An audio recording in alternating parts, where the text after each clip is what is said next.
Caran ez için serdana Kurdistana. Yemzede ez neki li ser rewşa wan difikirim. Şedikevim nava xeyalên kûr û tur û li wan temaşe dikim.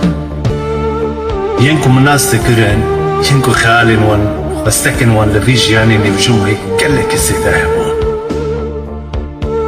Di nava wan de yên ku gelekî dewlemend jî hebûn û yên ku gelekî xizan û feqîr jî.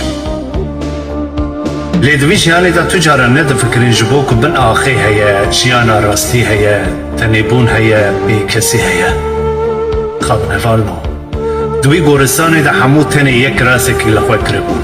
Ne ew kesên feqîr bê kefen ketibûn bin axê, ne jî ew kesên ku ji xwe re dikotin dewlemend ji bilî kefenekê tu tiştekî bi xwe re nebiribûn.